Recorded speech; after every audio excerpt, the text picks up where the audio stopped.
The Joe Rogan Experience. You think it's like something that people should experience?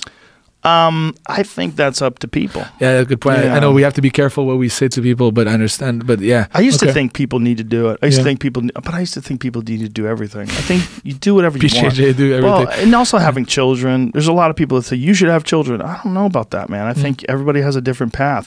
I think you can be a complete person without ever having children. I don't think that that's necessary. For me, it was very educational. It helped me a lot. I love it. I'm very happy to be a father.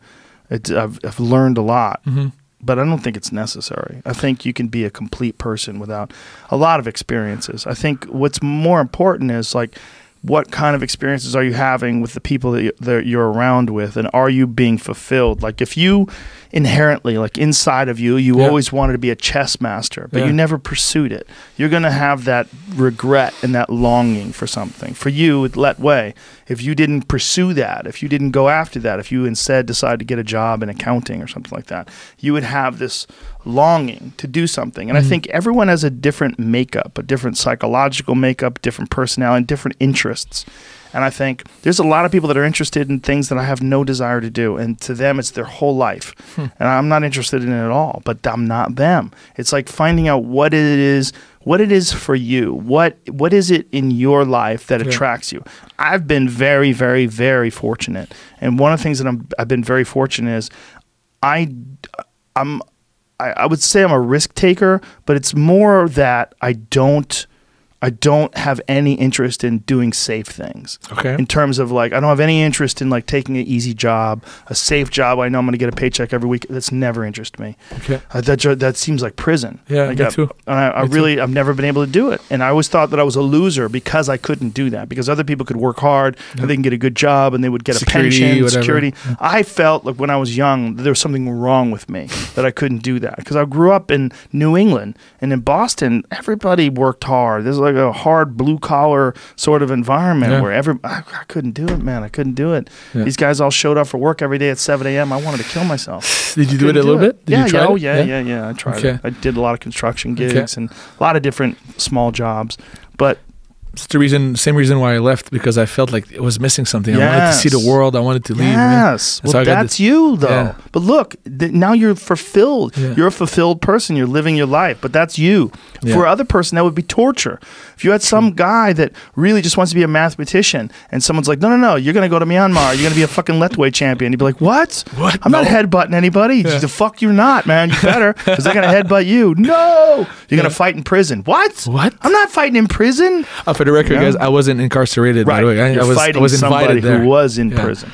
But that, everyone has their own path. Some people do you know who Alex Honnold is? No. He's the guy who they made that movie Free Solo about. Okay. He's the guy who climbs all these mountains with no ropes. Oh my God. My friend did it and he fell and he got disfigured, but now it's healing up, but he did it, no rope. How far did he fall?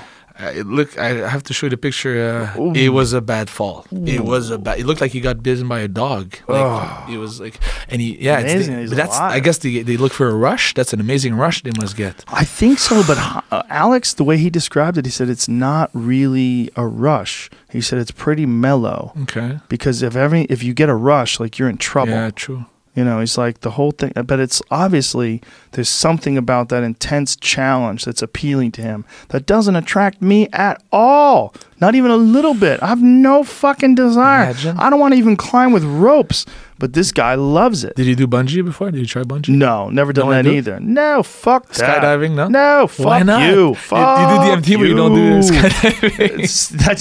Some people love it, man. I get it. I get it. Look, my friend Andy, he's a world champion. He holds the world record in wearing one of those wingsuits. My friend Andy Stump. That was a goal of mine for a while. But he's had a bunch of friends that have died, man. They've had to carry them off the mountain because they fucking hit the ground. Guys who have jumped and then they hear a crash and then they realize that guy just slammed into a fucking tree. He's out. There's a really horrible video of a guy slamming into a bridge. He was trying to go through a bridge. He was trying to make it through the gap of a bridge and he misjudged and he slammed right into the bridge while these people were on it filming it. You see him come in and he just misjudges it and BAM! He hits the bridge. It's horrific, man. If he has a strong neck, he's fine.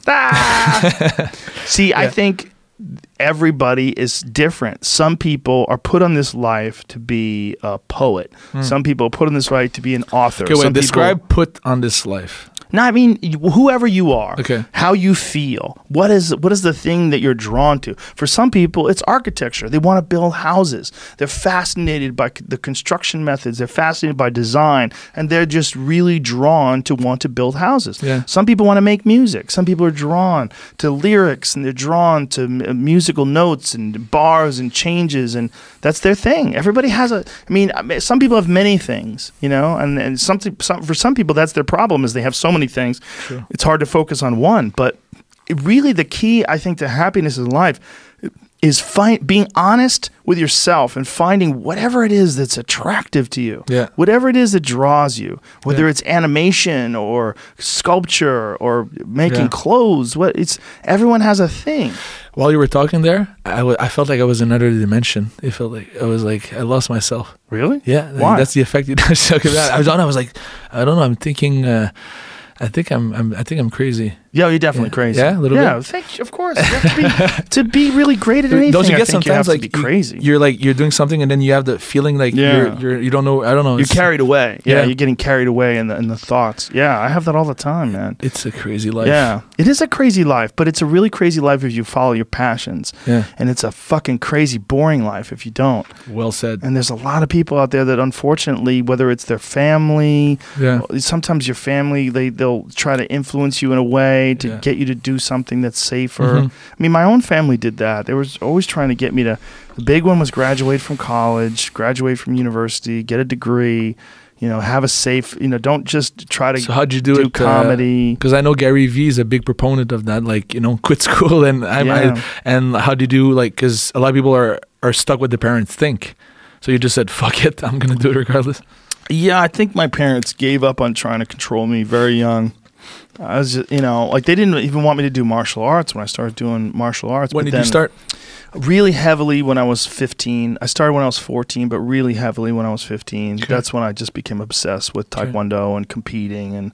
And you know, at first they didn't want me to do it, but then that was like the first thing that I ever did that made me feel like I wasn't a loser. Yeah. You know, it was like the first thing that I ever did that I got really good at. Like good at, and like started getting recognition from it and started winning tournaments. And then I realized, like, wow, if I focus on something and become obsessed with something, I can get really good at it. And so that led to learning how to do that and applying that sort of same energy to other things in life.